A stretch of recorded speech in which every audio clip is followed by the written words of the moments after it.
بسم الله الرحمن الرحيم. هنقول النهارده على حاجتين مهمين للمزارع السمكيه بنعملها. اللي احنا شايفينه ده كده، ده احنا عاملين الاناء ده موجود فيه عسل وموجود فيه بكتيريا بروبيوتيك. بنشغل عليهم السكريات او الهواء زي ما احنا كنا شايفين كده من اول ما اشتغلنا. احنا فاصلين بس الكهرباء دلوقتي. بنشغل عليه لمده ساعه او ساعتين. اوكي، طيب هنقول ايه فايدتهم.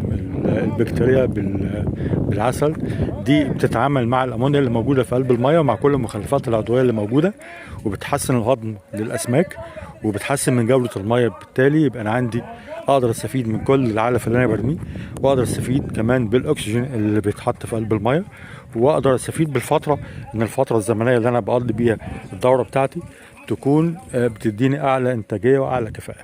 الفكره الثانيه اللي احنا بنتكلم فيها دي، شايفين احنا جايبين طوق القطر بتاعه ده من اللي هو المواسير بتاعه شبكات الري بتاعه استصلاح الاراضي.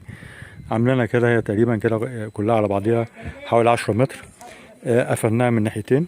دي مفيده في ايه؟ دي احنا بنرمي العلف جواه. احنا لما بنرميه على وش الميه وبنرمي العلف دايما العلفه بتاعتنا جواه، بنضمن ان في اي وقت العلف ما يعمليش اللي انا هشوفه ده دلوقتي في الحوض كله.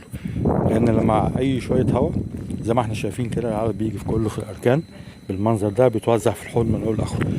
لا، انا بالفكره دي بعملها واحط العلف جواه.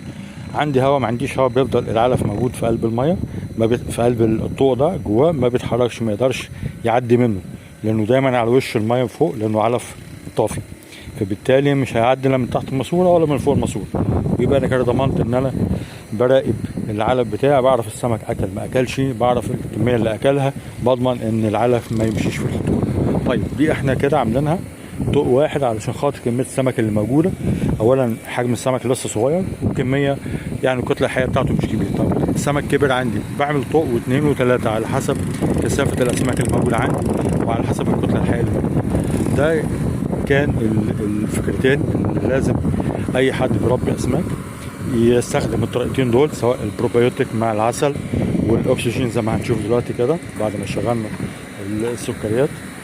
ده شكله بنسيبه كده لمدة ساعة إلى ساعتين، وبعد كده بنحطه جزء منه على العلف، بنخلطه بحيث إن العلف يبقى يدوب بس مندي، وبنسيبه في العلف لمدة ربع ساعة تنشط والحباية تنفش وتبقى مرطبة شوية، وبرضه تبقى طافية على وش المية بعد كده لما نرميها، وتخش بطن السمكة وتتعامل مع البكتيريا الموجودة النافعة اللي موجودة في بطن السمك، وتحسن الهضم بتاعته وترفع كفاءة الأسماك اللي موجودة عندي وكفاءة الهضم.